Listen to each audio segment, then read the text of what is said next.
Welcome to the debate. I'm your host Sana Maqbool with you at PTV WORLD. In today's show, we will be talking about two very important matters. One, of course, with regards to Afghanistan and the evolving situation there.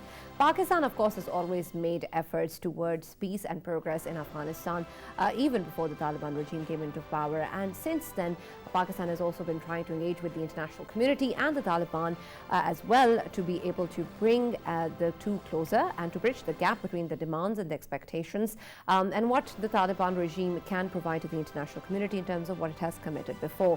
In this regard, the Prime Minister Imran Khan has chaired the second Apex Committee, and this meeting on Afghanistan was held today, in which various issues were discussed. Of course, Pakistan's commitment was reiterated towards humanitarian assistance in Afghanistan and towards putting out all support and efforts towards the people of Afghanistan. However, there is a lot that needs to be done in terms of bringing in more aid in the country, helping the international community and the Taliban regime work their differences and bring about a change in terms of the recognition process and the commitments that have been made by the Taliban regime in the past. In this regard, we also know that the extraordinary session of the OIC is also going to be happening by the end of this week, and we know that the main agenda, of course, is Afghanistan. We'll try and dissect this into further detail as to what really needs to be done and how much of a role Pakistan can be playing in this regard. We'll also take a look at the situation in India. We've discussed it again and yesterday also, how the situation keeps on deteriorating in terms of what's going on, the intolerance there, the kind of hate that is being spread by the political leaders and people of influence in the country. We also know that it's not just Muslims who are targeted in India, but many other minorities, including Sikhs and Christians, have been targeted. And in a recent, very strange incident, strange even for India, the fact that the charity that had been started by Mother Teresa, who's a winner of the Nobel Peace Prize as well, and of course is much respected in the world. Her charity, which was started back in 1950, was targeted by India, and there were claims that forced conversions were taking place. We also know that previously in Madhya Pradesh, an orphanage was also raided by the authorities on similar complaints as well. It's very strange that this is coming from a political party or a group who represents an ideology which of course deems themselves superior than the rest, and they're talking about equality and forced conversion. So it's kind of confusing as well as to how really can they be expected to bring in justice and equality. But we'll of course explore this in further detail. We have with us in the studios, as always, Mr. Farrukh Pitafi and Mr. Faisal. Thank you very much, gentlemen, for being with us. And we've also been joined by an expert, a senior analyst, Mr. Mushtaq Yousafzai, who's joined us on Skype. Thank you very much, sir, for being with us. I'll start with you, Mr. Mushtaq. Of course, we have discussed the situation in Afghanistan many times in our show as well. And this, of course, is what the world is, of course, looking at for a while now. We've seen that since the Taliban came into power, there's a lot that needs to be done and is expected from both the international community and the regime in Afghanistan, with particular reference to the kind of commitments that have been made. These demands are, of course, necessary and important. But what we are faced with right now, the people of Afghanistan that are facing at the moment, is of course a humanitarian crisis, an economic collapse, and for that some urgent steps need to be taking place. How do you feel in terms of what we see is this gap that still exists between the international community and the Taliban regime? How do we move forward in terms of on priority first and foremost trying to alleviate the suffering of the people of Afghanistan?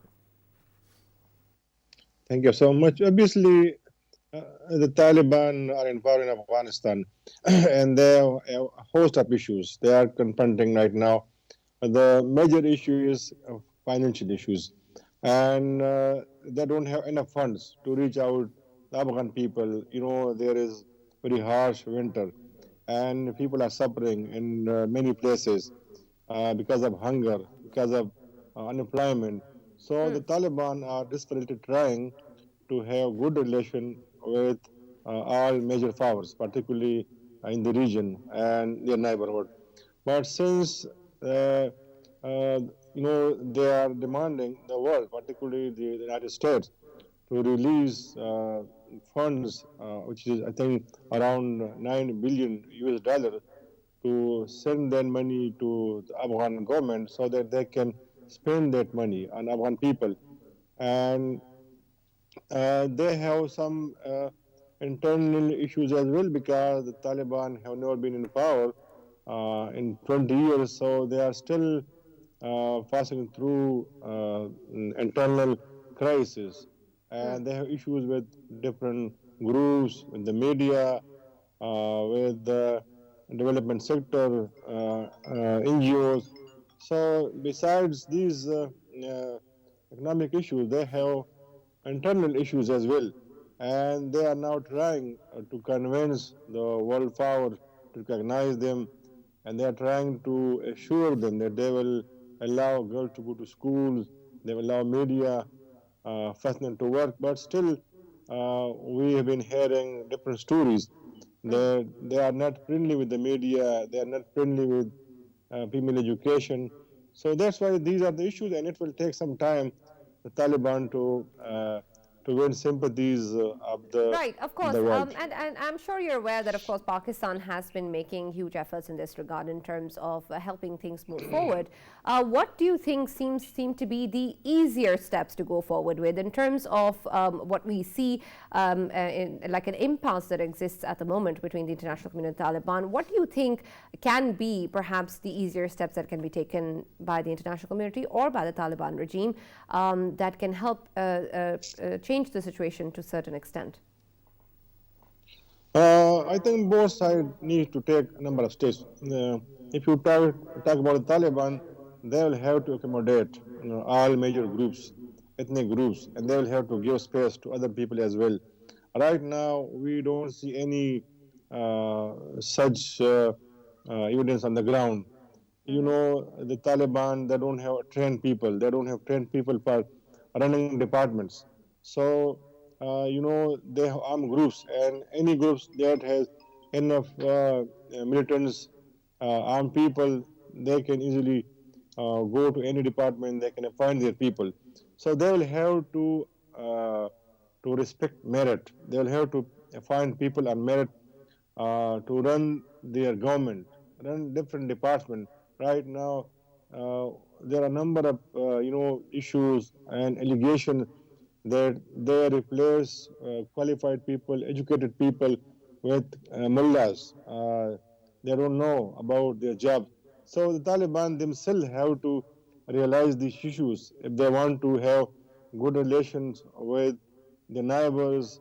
The first thing they will have to do to encourage their own people and educated people and not to flee the country, and those who already fled Afghanistan to come back Right, and contribute. right. And then Okay, the world will okay. have to. Yes, Mr. Mushtaq, we'll continue that discussion, of course, but let me explore this in further detail. Faisal, of course, there are many things that we understand that needs to be done, and a lot of them seem to be very time-consuming and slow changes that can perhaps help persuade the international community to take certain steps that are not willing to take at the moment, right now, if we're just focusing on what the Taliban regime can do at the moment.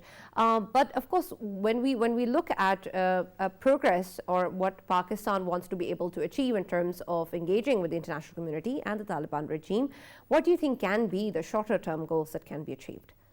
Sana, I think today was the CCS of today. It was very important, and I think the key message coming out of the CCS was that Pakistan is willing to do anything for people of Afghanistan, for peace in Afghanistan, for stability in Afghanistan, and for the humanitarian cause in Afghanistan. And in that context, if the organizations are not ready to go to Kabul, then they can come to Islamabad and do their humanitarian activities from conduct their humanitarian activities from being in Pakistan, in Islamabad, and they can do it from here. And I think it's a brave step forward from Pakistan. And Sana, if you allow me a couple of minutes, I just want to add here the three different phases in which we can assess Prime Minister of Pakistan's stance on Afghanistan for people of Afghanistan.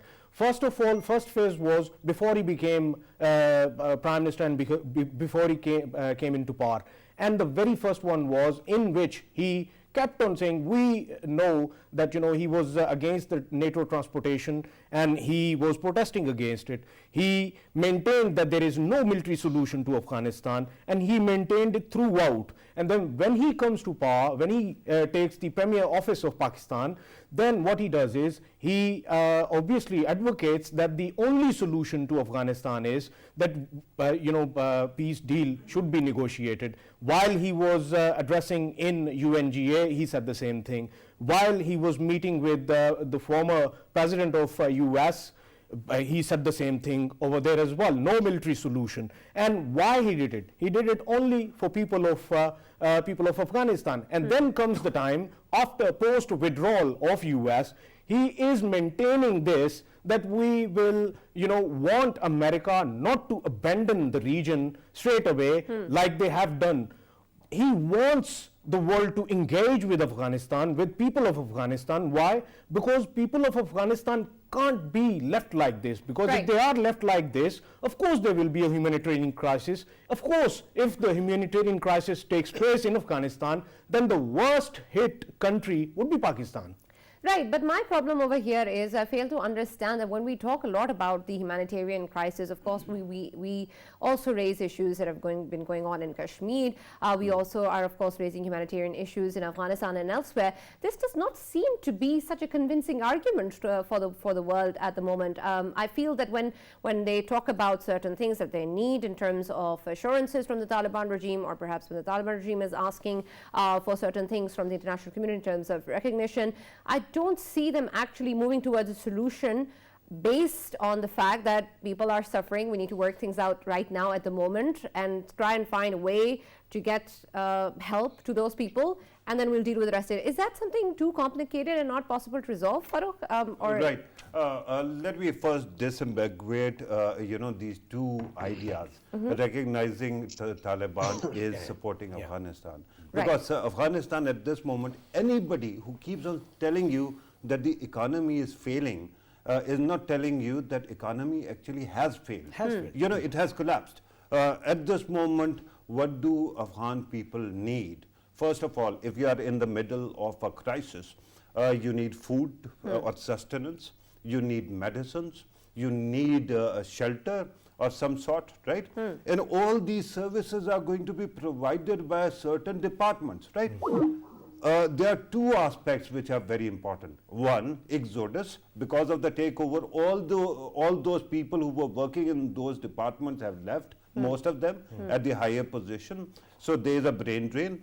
And finally, there's another very serious concern that is there, and that is about salaries. Because the economy has collapsed, because Taliban government doesn't have the kind of money that is needed to pay salaries. So hospitals are running without amenities and financials. People are serving there without any kind of support. So at this moment, the first thing is, if you are in ICU, what do?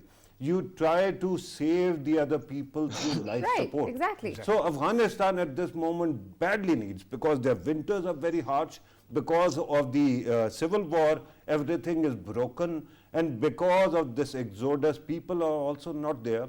At this moment, it was very important to say that we are standing by the Afghan people and we are going to provide whatever we can. And I'm very glad, Sana, that Pakistan is showing real leadership. Remember, today's Apex committee was attended by the Prime Minister, headed by Prime Minister, Foreign Minister, Information Minister, Planning Minister, Interior Minister, then of course Advisor on Finance, and with that Commerce, Army Chief, National Security Advisor, and all intelligence. This is called whole of the nation approach. And I think at this moment all these leaders are concerned about one thing. Pakistan has already pledged 5 billion rupees, right? Worth of support to Afghanistan. But that is not going to be enough. Afghanistan has millions of people and they need help. So OIC is going to help, inshallah ta'ala. And I hope, because P5 is also sending their representation, they are also going to pledge something. We will cross the bridge of recognizing Taliban when the rivers come. At this moment, let us save Afghan people. Right. Mr. Mushtaq, are we having the right conversation at the moment as is required? And are we actually moving towards the coordinated approach that is needed? We may have that at the national level, but do we have that in terms of the countries of the world? Are they all looking at it from the same angle? Yeah, some of the countries are now helping, and the Taliban are very much happy about that assistance, especially China, Uzbekistan, and Pakistan. And that's the reason that they are looking towards Pakistan, China, Uzbekistan, because this time nobody is listening to Taliban. The Taliban are demanding, and the Taliban are demanding even the United States to give them their own money so that they can spend this money on services of the Afghan people. And as our valued guest pointed out, the Afghan people are suffering. They are in trouble. So the only hope is Pakistan and now the forthcoming this OIC conference. And they hope that these countries, the Islamic countries, the Islamic leaders will raise voice for them so that they can, they don't want Taliban to be helped. Actually, Taliban are now trying to convince or appeal the world community to help the Afghan people, not the Taliban. Right, absolutely. And that, of course, is what is needed. Thank you very much, Mr. Mushtaq, for joining us and giving us your insight into this. Of course, we have a lot of expectations from the world. Pakistan is playing its own part in this regard. And there is, of course, much that needs to be done from both sides to be able to actually help the people of Afghanistan who are suffering. Faisal, would you like to add something? Because we have to go on to the next segment. I just wanted to add something about China. I was going through, only yesterday, it was the second time that China has extended a helping hand to Afghanistan, and they have stated there that this help we are extending, it is for people of Afghanistan. They did not mention anyone else, and first they did in September, and now they did it the second time. And yesterday's aid, it was obviously related to winter season clothes and all of that. Blankets and everything, and it was enough for like 70,000 people, they have stated in there. The second thing, the second very statement which was very important of yesterday was of Mullah Brother. Mullah Brother again said to America that they need to give us the $9.5 billion which is in the American and Western banks, and it is stuck there, and they need it back because urgently they need this money for running obviously the state. And they are looking up to the OIC of Islamabad, the upcoming OIC meeting, and I think it would be a decider. Of course, the rich Muslim countries, they are attending it as well. Absolutely. We can see that there will be a positive effect of it. Yes, Farrukh. Sana, I've been criticizing Taliban like anything in the past as well, but let me tell you, there is a reason to believe that Taliban's problems are Afghanistan's problems. Right. For example, Afghanistan imports electricity and all these facilities from border areas or countries, and right now they haven't been able to pay them back. Right? $25 million. This $9.5 billion. Remember, while we talk about an amount, we keep on thinking that it is going to be a monolith. It is not. It is currency. It is money. Sure. Right? If you cannot release the entirety of $9.5 billion, at least start releasing something. It is Afghan reserves, because if they don't pay, they're going to be bankrupt. Right. And then what happens? Catastrophe for the people. True. And it's not good for anyone. It's not good for Afghanistan. Absolutely. It's not good for the region. It's especially not good for us. And there is an urgency in the matter. So we really, of course, hope that change in thought and in action is brought about very soon. We'll move on to the situation in India now. Of course, we've seen that the charity that had been started by Mother Teresa has targeted. This seems to be a new low even for India. Before we talk about this in more detail, let's look at this package reported by our team. Religious minorities have always faced discrimination and violence in the so-called secular state of India. This discrimination and violence against religious minorities has alarmingly increased during BJP's government, and even the Christian minorities are not safe. Indian police have started a probe into the Mother Teresa organization over the allegations of forced conversions. This probing of Mother Teresa organization is the latest example of growing pressure on Christians and other religious minorities under Modi-led BJP regime. In the western state of Gujarat, Modi's home state, authorities are investigating the missionaries. According to the complaint, 13 Bibles were found and girls were forced by missionaries to read religious texts. The missionaries of charity have denied all allegations. This charity was formed by Nobel Peace Prize winner Roman Catholic nun Mother Teresa, who lived and worked in Kolkata for most of her life. There has been a rapid increase observed in cases of violence and discrimination against religious minorities since BJP-led Hindu nationalist government came to power in 2014. During this year alone, there were more than 300 anti-Christian cases of violence. In 2020, the US Commission on International Religious Freedom listed India as a country of particular concern.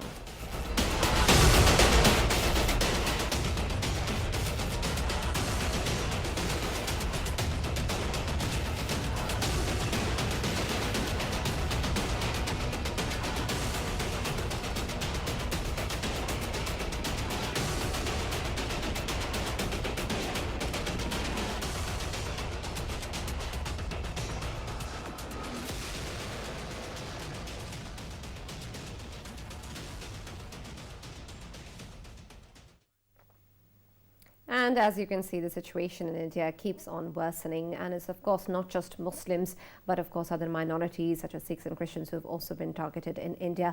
And a lot of this has been going on for a long time now, and there has still been no consequence. We've also been joined online by Joseph Ayad, who's a senior journalist.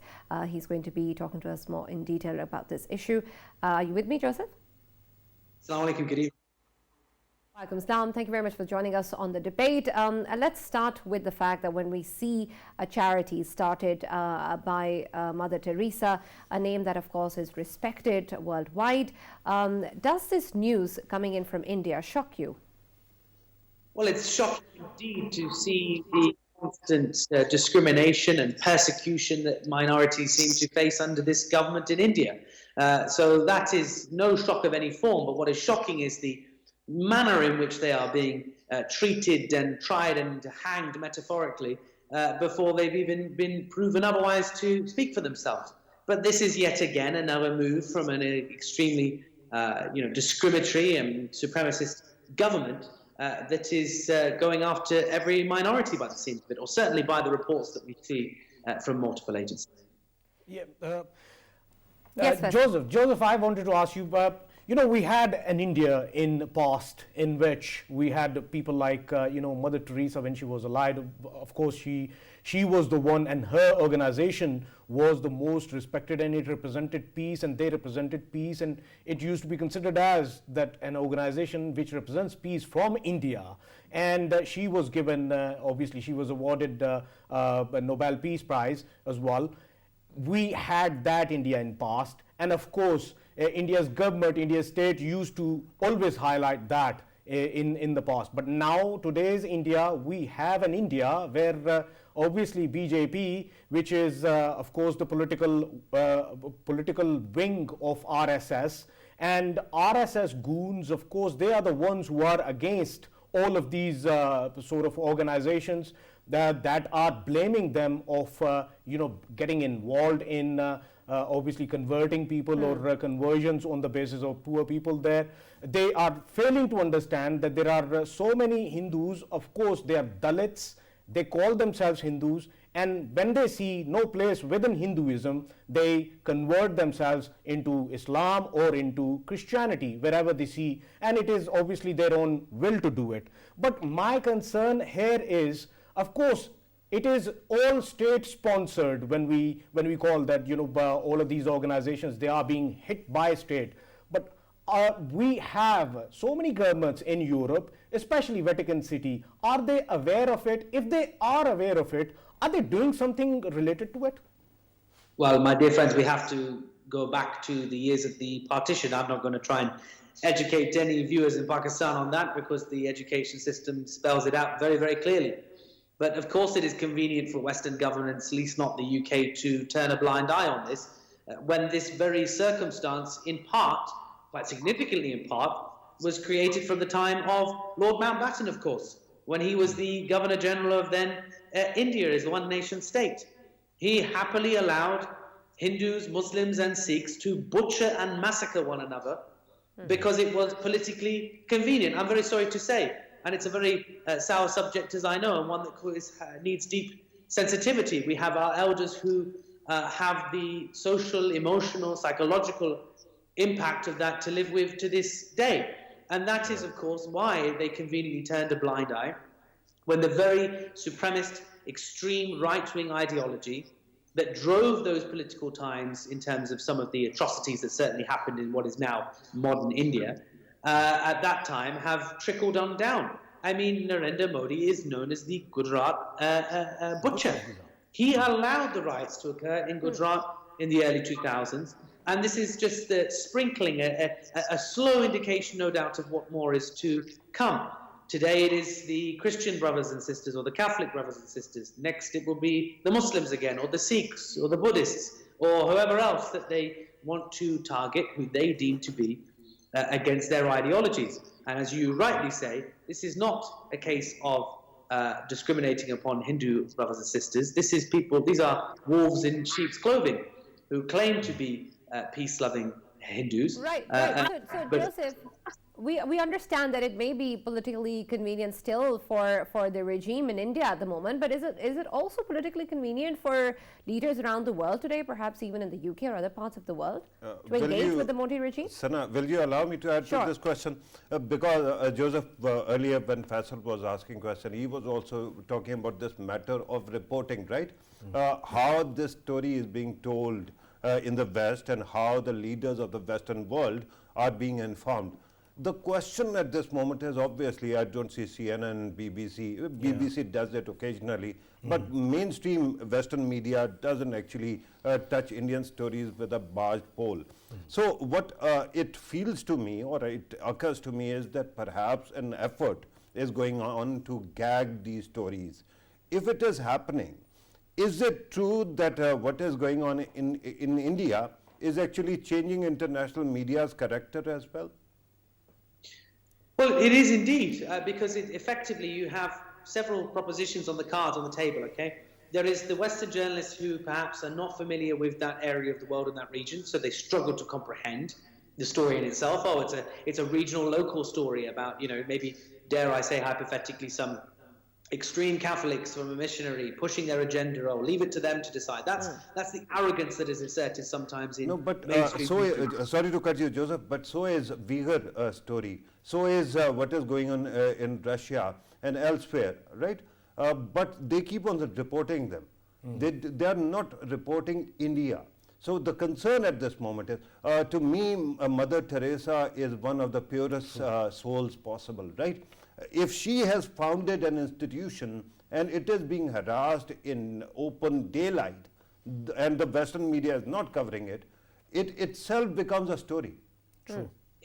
Indeed, but trying to prove that story to somebody who wants to give it the time of day because of the very ignorance I reference is one commonality. The second commonality, of course, is the pressure from the state in Western nations, because effectively it's deemed to be an internal domestic affair, not of their interest, and because it is economically and politically convenient to ignore that, given the significant trade ties that exist between, for example, the United Kingdom and India and other Western states. It is very convenient to turn away and turn your back from the NICs that are so problematic in these circumstances. Are you telling us that money is more important than human rights? I'm very sorry to say, this is very much the case in the Western media. Either it is not an authenticated. But this is what's happening. Wow. But here I wanted to highlight this, that we know for the fact that Americans, they do have trade relations with China as well. But when it comes to China, of course, they keep on exaggerating on Uyghurs' context. Then why aren't we seeing Americans sort of like about Uyghurs going a bit down? But whenever it comes to India, can we say this, that they have sort of like, of course, when it comes to China, they see China as a competitor, but when it comes to India, they only see India as a market rather than a competitor. Because in recent times, what we've seen is that India has been considering America as the hub for their military procurements as well. And of course, the Americans want to create many problems for India in the region so that they can increase the procurements when it comes to military equipment. Is it so? Absolutely, because economically, as you say, it is an opportunity ground, India, for them, and it has a significant relevance to their economy. China is a global superpower that is a competitor and a threat. as the US state would deem it to be. So we're in a circumstance whereby, you go down the streets and the roads of Bangalore, it is every other American major TNC's branding on all the factories and offices. Yeah. Because that's where money's being made day in, day out, every day for these American TNC. But when it comes to the underdog and injustice, it's not convenient. Yeah. And also, if I may, I want to put another spanner in the works on this. Yeah. Don't forget that many news editors and program editors and executive producers in Western media outlets sit there and they look at all the screens above them and they assess what the priority is based on that. And now, conveniently, there is the WION network in India.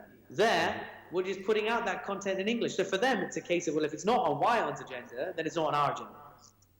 Yeah, but when you were talking about this, actually, I thought that I'm going to explain my earlier question first. While what you are saying is that it is an editorial decision, actually dictated by the economic interest that they shouldn't be covering India. My question was whether it is the only problem, or whether because of Indian influence, American and Western media's character is also changing, so that they think that what is going in India is not that bad thing at all.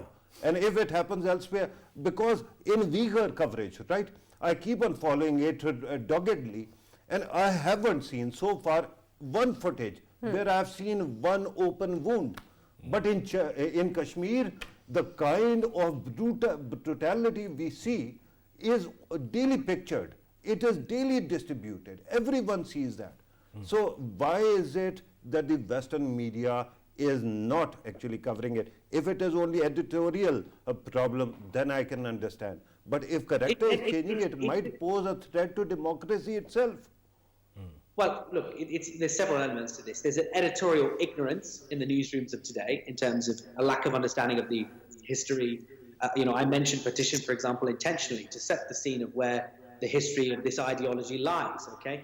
And there is a real lack of ignorance. We don't get taught that in the Western institutions here. We're taught that, there was the British Empire and the Commonwealth, and we're not taught about, the role of people like Lord Mountbatten, etc., and the travesties that happened in the past.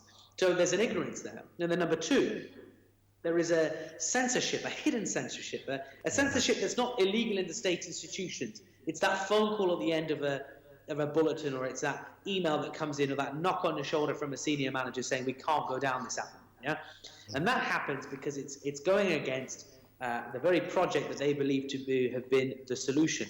I'm not here to debate the state of the right to the Islamic Republic of Pakistan's existence and that of Hindustan, India, whatever you prefer to refer it to as. Yeah, the point I'm trying to make here is any putting an inkling or of an indication or a micro, putting a microscope onto India being failed Project India goes against the very Western narrative that they have done their absolute best to turn the pages of history of trying to make out. Of course, Joseph, can you also put, of course, when we talk about the fact that there is no consequence of so many actions that India has been taking with regards to its treatment of Muslims, Christians and other minorities within India, we always talk about how there is so much written on paper, but there is so much that isn't being done by the international community, other nations around the world, and we understand that, of course, there are reasons for it, economic interests and whatnot. But what do you think will be the kind of turning point where it will be difficult to ignore what is going on within India to a point where it actually causes a hindrance for the international community to put their economic interests first? What sort of a point is that? Because so much has already happened. There has to be a certain point where the balance is tilted, no? Just to summarize her question, how many people have to die before the West starts taking notice? I'm shaking my head in shame because it pains me to say the next line. I have to, and I don't incite any hatred or violence, believe me. But until the streets are full of blood, people are being butchered once again, until those images can get out on the internet, then the world is blind. And we know this is happening because in occupied Kashmir, this happens on a daily basis. But because of the internet blockage, it doesn't get out to the world. And until the Western world see on their news lines coming in from the international agencies, X, Y, Z number of people dead, sectarian violence, genocide, then they will wake up politically very conveniently. Yeah, here I just wanted to add something. My personal experience of earlier, we were talking about what kind of stories are the Western media highlighting and what they want to highlight. I have been working with the international media as well, and I still remember the very first thing I used to do early in the morning was I used to send the slugs, the one-liners of the different stories coming out of Pakistan, so that I can get that day's work. And out of 5-6 stories, the kind of stories they used to ask me to highlight, from that I used to assess what kind of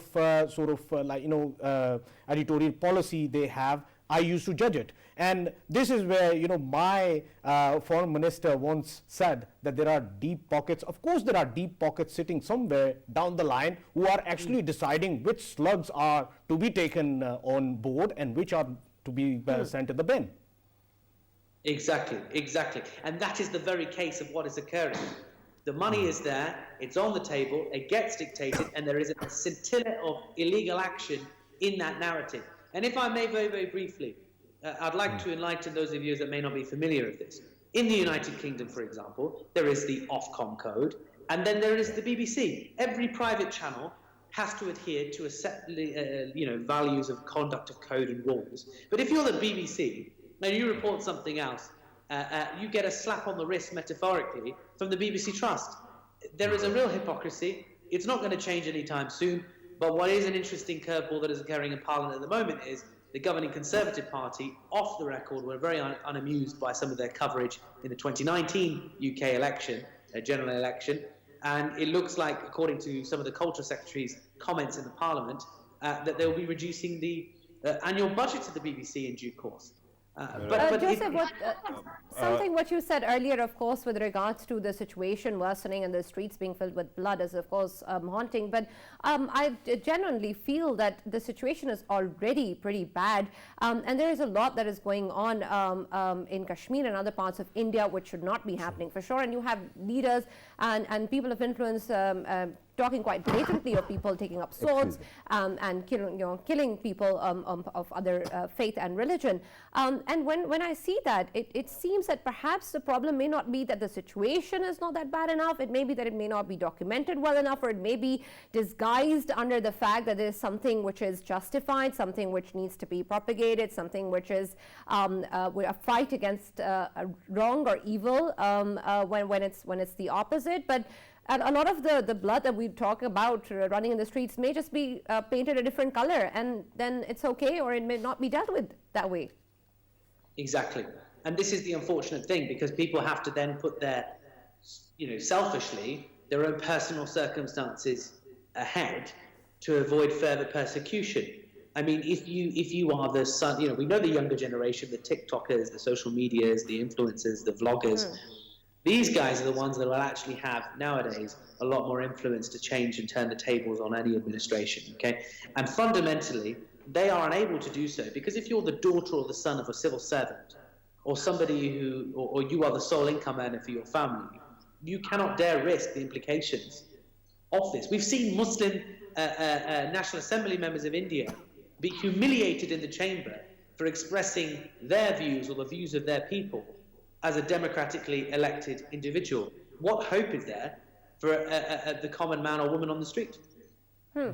Right, Joseph, do you think that efforts are being made in terms of actually engaging with the TikTokers and people of influence that you were talking about earlier?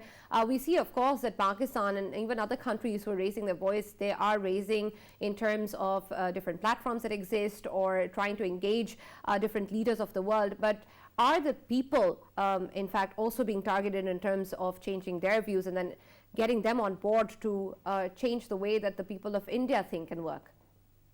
Well, look, this is let's be absolutely clear about this. This is an extreme ideology. As, Wazir Azam Saab really did correctly title it. It's like a Nazi ideology that is running government in India right now, okay? And that is an ethnically cleansing policy that has no scope or space for anyone to correct that narrative. All that we can hope is that the oppositions, those that are academic, those that have sense, those that have the ability to reshape and change the narrative as we progress towards 2024, have that opportunity to really hit the ground running and be ready to show the mass majority, the huge significant majority of the population of India that are peace-loving people.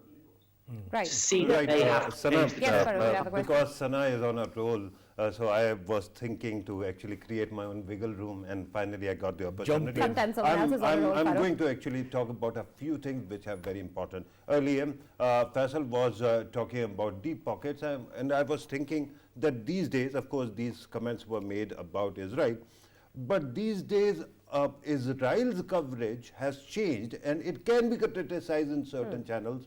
But on India, I don't see that kind of coverage at all. And this actually worries me because a lot of Western issues that are going on in their media these days actually resonate with what is going on in India.